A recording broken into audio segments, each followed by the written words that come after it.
વિસાવદર પેટા ચૂંટણીમાં રાજકીય ગરમાવો. ભેસાણ માર્કેટિંગ યાર્ડ બંધ કરાયું. વેપારી અને ખેડૂતોએ મચાવ્યો હંગામો.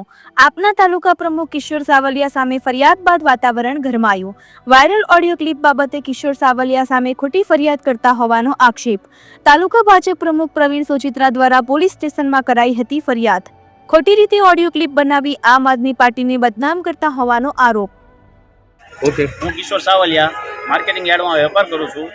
મારા વિરુદ્ધ તો કાલે સાંજની એક ફેસબુકમાં એવી પોસ્ટ ફરતી હતી કે આ વિડીયો ઓડિયો કિશોરભાઈનો છે અને કિશોરભાઈ વિરુદ્ધ અમે ફરિયાદ કરી છે. કિશોરભાઈ એના પરિવારને એ બધા આ રીતનું છે અને હવે ખોટી મારા વિરુદ્ધ એવી પોસ્ટો મૂકેલી હતી.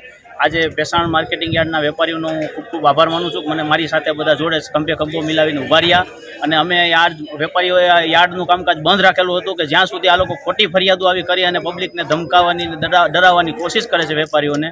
તો મારા વિરોધ મારા સમર્થનમાં આજે ભેસાણ યાર્ડના દરેક વેપારીઓ, ભેસાણ ગામના વેપારીઓ બધા મારી સાથે હતા અને ભેસાણ માર્કેટિંગ યાર્ડમાં હરાજીનું કામકાજ બંધ રાખેલું હતું.